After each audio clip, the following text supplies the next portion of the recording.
सरकारी विभागों में तबादला, आप जनता में किसी से पूछिए, एक धारणा बनी है कि भाई तबादला है तो लेन देन है, बिना फल फूल मिठाई के मामला नहीं बनता।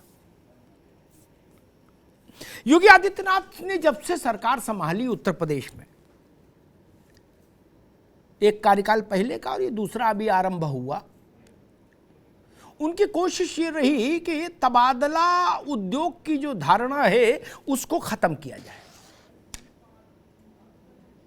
तबादले में पारदर्शिता हो, मानकों का पालन हो, पात्र का ही तबादला हो, ये तमाम कोशिशें रहीं। एक तबादला नीति बनी और उसके बाद तबादले का काम शुरू हुआ। नीति एक तरफ और तबादला की सूची एक तरफ। पीडब्ल्यूडी में हाय तौबा मची, और पीडब्ल्यूडी का विभाग आप जानते हो, किसी से पूछ लीजिए, पढ़ा लिखा हो चाहे अनपढ़ हो, कि पीडब्ल्यूडी, उसके चेहरे पे मुस्कुराहट आ जाएगी कि भैया पीडब्ल्यूडी का मतलब बैतरणी पार। स्वास्थ्य,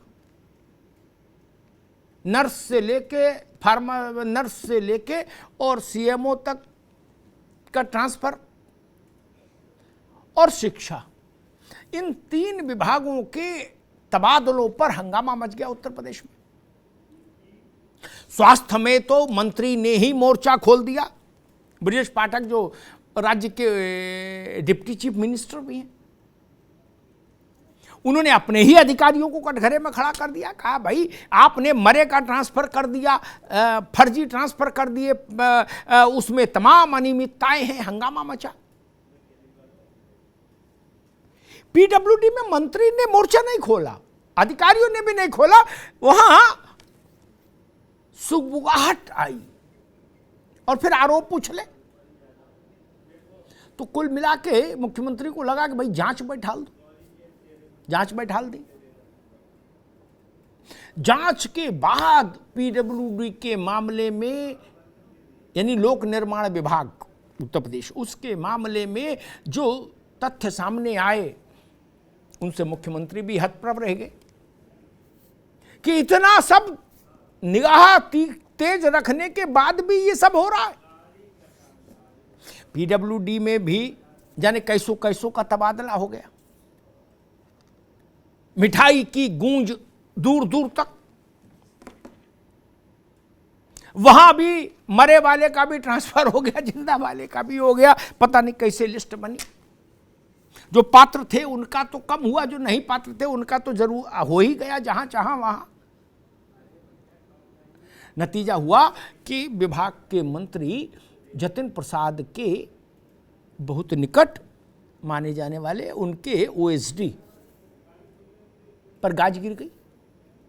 योगी जी ने हंटर चलाया उन पर, केंद्र से आए थे, उन्हें केंद्र वापस भेज दिया, और साथ में एक चिट्ठी भी लिख दी केंद्र को कि भाई इनके खिलाफ जांच करो, ये आदमी गड़बड़ है, भ्रष्टाचारी है। पीडब्ल्यूडी के ही 3 और बड़े अधिकारियों पर भी गाज गिरी है।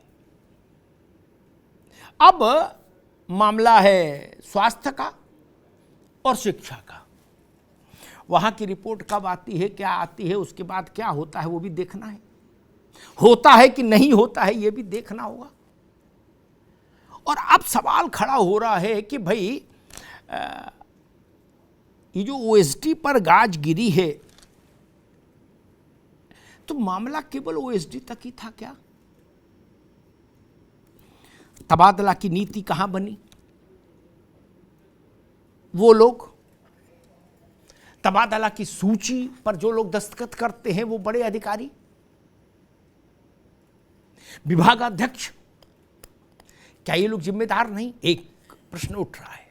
और दूसरा प्रश्न ये उठ रहा है कि अगर आपका विशेष कार्याधिकारी इस कदर भ्रष्टाचार और कदाचार में लिप्त था तो उसको डिपोर्ट करना पड़ा, सरकार को वापस केंद्र को भेजना पड़ा, तो इस बात की भनक मंत्री को क्यों नहीं लगी? क्या ये मंत्री के पार्ट पर उचित है, स्वीकार किए जाने योग्य है कि पूरे जग को पता कि ओएसडी खेल कर रहा है और जिसका ओएसडी उसको नहीं पता? ये सवाल उठ रहा है और ये सवाल पीछे नहीं छोड़ेगा। जिम्मेदारी तो लेनी होगी। ये तमाम सवाल हैं जो इस वक्त उत्तर प्रदेश की हवाओं में तैर रहे हैं और ये तीखे सवाल तब तक पीछा करेंगे जब तक इनका सम्यक उत्तर नहीं आ जाता। कई बार ये जरूरी नहीं कि विपक्ष ही सवाल पूछे, जनता के मन में भी सवाल खड़े होते हैं और अगर उनका उत्तर नहीं आए तो जनता एक धारणा बनाती है। आप उत्तर ना दें, आपकी मर्जी, लेकिन जनता धारणा बनाने के लिए स्वतंत्र है। हंटर तो ठीक है, लेकिन ये हंटर क्या अधिकारियों तक ही सीमित रहेगा या मंत्रियों तक जाएगा? मंत्रियों की जिम्मेदारी कहां से शुरू होती है और कहां तक जाती है, ये भी एक बड़ा सवाल है। कई अधिकारी, वो डिस्ट्रिक्ट मजिस्ट्रेट भी थे, उसमें कुछ पुलिस कप्तान थे जिलों के, उनको भी निलंबित किया चीफ मिनिस्टर ने इसी ढंग की चीज़ों के में। अब ये ओएसडी डिपोर्ट किया गया कि भाई पता लगा कि रिपोर्ट में, जांच में पाया गया कि इसने रुपए पैसे का खेल किया और कदाचार किया ट्रांसफर पोस्टिंग। सारे उत्तर प्रदेश में पीडब्ल्यूडी से जुड़ा हर आदमी पांडे जी को जानता था। पांडे जी की लोकप्रियता पीडब्ल्यूडी विभाग में चरम पे थी। लोग बताते उनका फोटो लोग अपने मोबाइल में वॉलपेपर की तरह इस्तेमाल कर रहे थे। तो ऐसे प्रतिभाशाली पांडे जी का जब इतना डंका बज रहा था इसमें, तो ये बात जब सबको मालूम थी और केवल मंत्री जी को ना मालूम हो और उनके नीचे उनकी बिना जानकारी में ये इतना बड़ा खेल हो गया हो, ये बात थोड़ा हजम करना मुश्किल हो रहा है।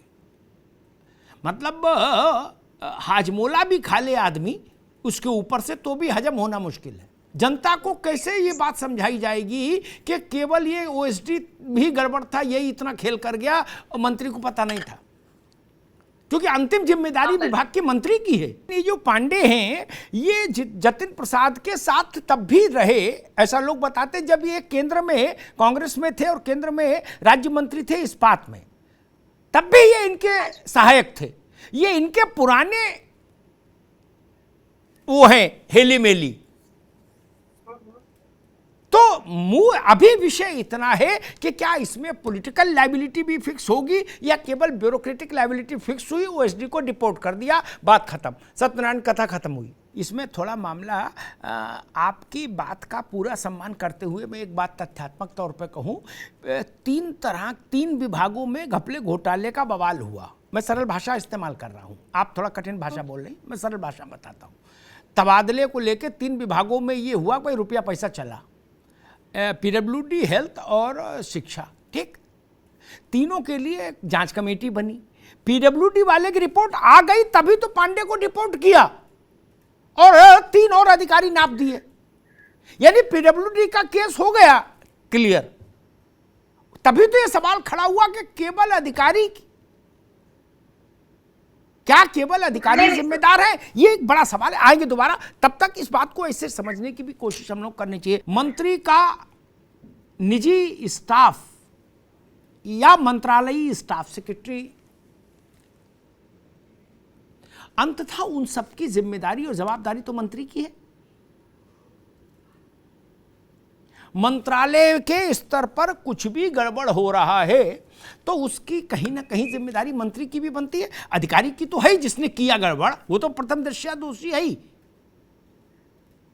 लेकिन मॉनिटरिंग का काम ना कर पाने का दोष तो मंत्री के सिर भी आएगा। एक विषय और, मतलब जो थोड़ा तकनीकी विषय है, लेकिन मैं उसको भी सामने रख दूं ताकि जो लोग सरकार की फंक्शनिंग को जानते हैं वो तो इस बात को समझ ही लेंगे। प्राइवेट सेक्रेटरी और ओएसडी मिनिस्टर्स के, वो एक कंपार्टमेंट है सिस्टम का, और सेक्रेटरी, मिनिस्ट्री का सचिव, मंत्रालय का सचिव, अवर सचिव और इस तरह के जो डेजिग्नेशंस हैं वो दूसरा कंपार्टमेंट है। ये जो पहला कंपार्टमेंट मैंने बताया, एपीएस, पीएस, ओएसडी वाला, ये तो सोली मिनिस्टर का ही कुनवा माना जाता है। कार्य विभाजन की प्रक्रिया ही ये है। जनता को इस बात को कैसे यकीन दिलाया जाएगा कि जो कुछ काला हुआ वो ओएसडी कर गया और उसको हमने भेज दिया, अब जो बचा है वो सब सफेद है? ये कैसे यकीन दिलाएंगी? आपकी बात हेल्थ पर ठीक है, पीडब्ल्यूडी पर ठीक नहीं है। पीडब्ल्यूडी वाला जतिन प्रसाद ने नहीं कहा, सेक्रेटरी ने नहीं कहा। ये जो भ्रष्टाचार का काला जो भी गोरख धंधा हुआ, ये किसी ने कहा थोड़ी ना। ये तो जब गंध फैल गई लखनऊ में, हर दूसरा आदमी ये इसको बोलने चालने लगा, तब संकट पैदा हुआ है पीडब्ल्यूडी का। मतलब ये वैसा चीज नहीं है कि जिसमें हम ये कहें कि नहीं, जतिन प्रसाद जी को पता लगा तो उन्होंने खुद एक्शन लिया, ऐसा भी नहीं था। परिस्थितियां ऐसी बन गई कि उस आज के संचार क्रांति के दौर में आप चीजों को बहुत समय तक छुपा भी नहीं सकते। अब ये 1970 और 80 के वगैरह का देश नहीं है। जो पीडब्ल्यूडी का ये हेल्थ का जो मसला आया, इसका ट्रांसफर का या एजुकेशन का, उसमें पीडब्ल्यूडी की जांच रिपोर्ट आई और ओएसडी रिपोर्ट हो गया दिल्ली के लिए, और उसके खिलाफ विभागीय जांच की अनुशंसा भी उत्तर प्रदेश सरकार ने केंद्र से कर दी। अब एक सवाल गूंज रहा है कि भाई ऐसा कैसे संभव हो गया कि ओएसडी ने ही सारा ट्रांसफर में रुपया पैसा लेके कदाचार करके कर दिया और ऊपर जान ही नहीं पाए लोग, मंत्री या बाकी लोग। जतिन प्रसाद छोटे दल से नहीं आए, छोटे परिवार से नहीं आए। जित्तू बाबू इनके पिता, इनके सुन लो भैया, इनके पिता नरसिंह राव के समय में देश चलाते थे, वो political adviser to prime minister थे। इनके बाबा बड़े बड़े आदमी थे। आज का थोड़ी ना कि कोई ये अपना दल और निषाद पार्टी के हैं। फ्रीडम, बहुत ये बात हर राज्य में सुनाई देती है कि मंत्री कहते हैं कि हमको फ्रीडम कम है। नावेश को इशारा कर रहे हैं कि इस फ्रीडम का व्यवहारिक अर्थ क्या है। फ्रीडम मतलब पत्रम पुष्पम मिष्टान्नम मधुरम प्रियम की छूट, क्या ये है? जो क्योंकि ये लड़ाई यही की नहीं, ये छत्तीसगढ़ में भी, ये दुनिया, भारत के हर राज्य में दो हाथ हो रहा मंत्रियों का। सब रोना पीटना मचाए हैं कि फ्रीडम कम है। नावेश को कह रहे हैं फ्रीडम मतलब ये भी है कि भाई आंख मीच लो कम से कम कुछ देर के लिए। एक केस हेल्थ का भी है, ये तो पीडब्ल्यूडी का चैप्टर है, एक चैप्टर हेल्थ का भी है। उसमें क्या प्रगति है? उसमें तो विसिल ब्लोअर खुद मंत्री हैं, डिप्टी चीफ मिनिस्टर भी हैं वो। मैं बात दूसरी कह रहा हूं, चेहरा छोड़िए, मैं कह रहा हूं मरे का ट्रांसफर हो गया, रिटायर वाले का ट्रांसफर हो गया, जो नौकरी में ही कभी नहीं आया उसका भी ट्रांसफर डाल दिया। अरे इसकी तो कोई जवाबदारी लेगा कि नहीं, ये भी छोड़ देंगे। हम समझना ये चाह रहे हैं विभागों में ट्रांसफर की इंटरनल मैकेनिज्म क्या है। क्या ओएसडी 300-400 ट्रांसफर बिना मंत्री को संज्ञान में लूप में लिए हुए कर देता है, या सेक्रेटरी की भूमिका क्या होती है, प्रिंसिपल सेक्रेटरी और अवर सचिव, जो इस टाइप का विभाग है उसकी भूमिका, और ओएसडी, पीए, पीएस, इनकी भूमिका क्या होती है। जनता इस बात से बहुत प्रभावित नहीं होती कि एक्स ने किया, वाई ने किया, जेड ने किया, अधिकारियों के नाम तो उसको पता नहीं। यश और अपयश पॉलिटिकल चेहरे पर आता है। अधिकारी सबसे मजे में रहते हैं, जान लीजिए। उनका क्या बिगाड़ लेंगे? दिल्ली भेज देंगे, दिल्ली ने पांडुचेरी भेज दो, त्रिवेंद्रम भेज दो, समुद्र में तो डुबो नहीं दोगे जी। पनिशमेंट पोस्टिंग दे दीजिए। पनिशमेंट पोस्टिंग का मतलब भारत में होता है जिसमें माल नहीं है, बिना माल वाली पोस्टिंग। सूखे में रह लेंगे, ड्राइड दिन समझ के, फिर आ जाएंगे रसीले में। लेकिन जनता केवल पॉलिटिकल लीडरशिप को ही दिमाग में रखती है। इसलिए कहा जाता है कि भाई जनता के लिए अकाउंटेबल पॉलिटिकल लीडरशिप है।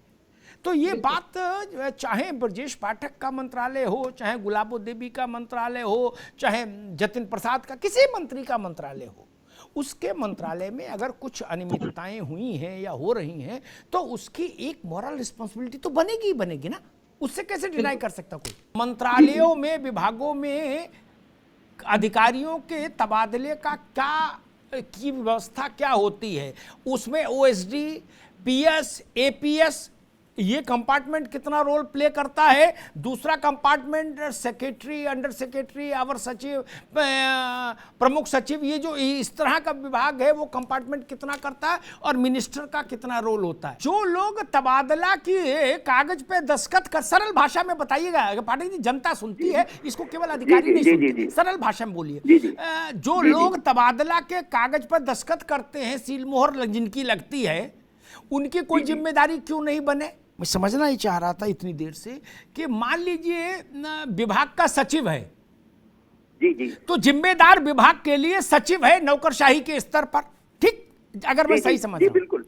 अब एपीएस सुन लिए, APS, PS, OSD, super OSD, middle OSD, चाहे जो नाम रख लीजिए काला सफेद, वो कुछ भी लिख के भेजें, उसका भी तो विवेक होना चाहिए। जो अधिकारी है मंत्रालय का, दस्तखत तो उसी को करने हैं ना, कि नहीं? क्या ऐसा मुमकिन है कि 300-400 बड़े स्तर के तबादले हो जाएं और मिनिस्टर के नॉलेज में ही ना हो? वो कह रहे हैं कि भाई ओएसडी, एपीएस, पीएस, ये जो बिरादरी है इसका तो कोई लेने देना नहीं होना चाहिए ट्रांसफर से। जी बिल्कुल, हाँ जी बिल्कुल। ये मंत्री को असिस्ट करने के लिए है। हाँ बिल्कुल, कि भाई नावेशी को आए, उनको ले आओ अंदर, अच्छा बोले चाय नाश्ता कराओ, इस टाइप का काम करने के लिए भर के लिए हैं। बिल्कुल सर। यही ट्रांसफर पोस्टिंग करने लगेंगे तब तो मामला बहुत गड़बड़ हो जाएगा नावेशी को। देखिए नावेशी को साहब व्यवहारिक बात कह रहे हैं, वो कह रहे हैं कि भाई जो निजी स्टाफ होता है, निजी सचिव, अवर निजी सचिव, फलाना ठिकाना, ओएसडी, बोले ये सब लोग इसीलिए होते हैं कि ये सब तय करते हैं, ये डील करते हैं क्रैक, और उसके बाद नारा लगाते हैं कद्दू कटेगा सब में बटेगा। क्या ये सच नहीं है कि हमने अपने इतने लंबे पत्रकारी जीवन में जो देखा वो आपने भी देखा होगा राजनीतिक जीवन में, कि हर शहर में, हर जिले में आदमी का चेहरा आइडेंटिफाइड है, बोले भैया से मिलो, क्या चट हो जाएगा काम, क्या?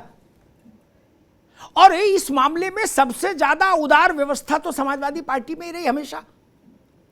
उनने हर जिले में 10-10, 20-20 कर दिए थे। क्या आपकी समझ की, आपकी विजडम क्या कहती है? क्या पांडे को डिपोर्ट करना बेहतर था और सिफारिश करना यही विकल्प था, या यह भी विकल्प था स्टेट गवर्नमेंट के पास कि पांडे के खिलाफ यही कानूनी कार्रवाई करिए? बड़ी मछलियों को जब तक नहीं पकड़ेंगे तब तक निर्णायक जीत संभव नहीं होगी भ्रष्टाचार पर। एक तो मैं इस बात से खिन्न होता हूं, भले ही प्रक्रिया है भाई, सरकार तो, राजपाट तो प्रक्रिया चलता है, लेकिन मेरे जैसे आदमी की को खिन्नता हो जाती है कि जब ये कहा जाए कि भ्रष्टाचार का रूट पता लगाने के लिए कमेटी बनाएंगे।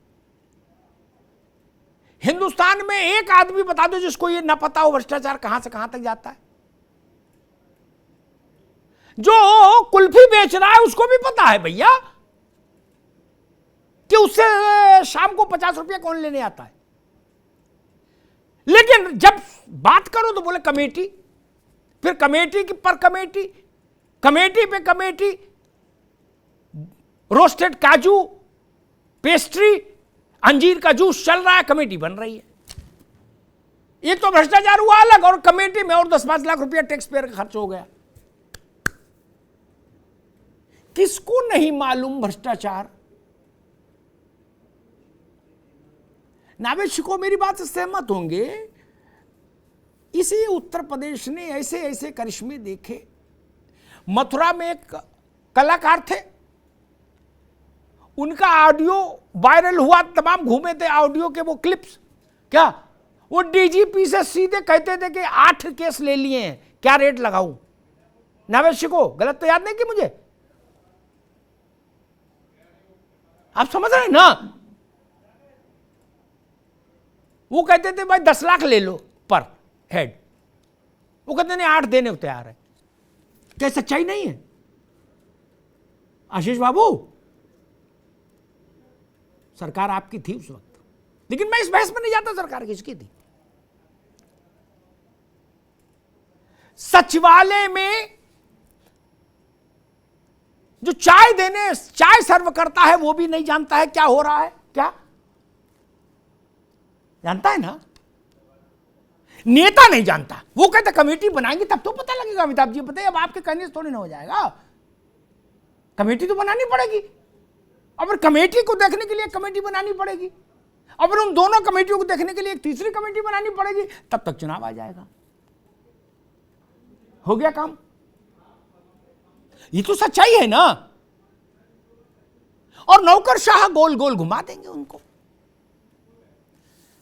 क्या ये सच नहीं है कि निजी सचिव, पीएस, एपीएस, ओएसडी, ये जो प्रजाति है इसके लिए मारामारी मचती है, दुनिया भर के शोर सिफारिश होते हैं।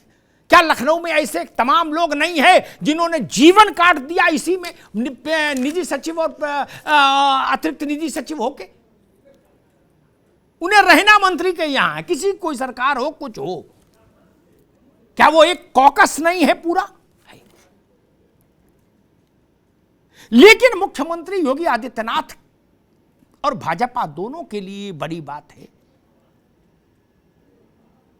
कि चाहे नावेद शिकोह हो, चाहे आशीष चतुर्वेदी हो, चाहे डॉक्टर सुधा मिश्रा हो, किसी ने भी मुख्यमंत्री की निष्ठा पर प्रश्न नहीं उठाया। यह बड़ी बात है आज के दौर में। ये रेखांकित करने वाली बात है। लेकिन हां, यह भी सच है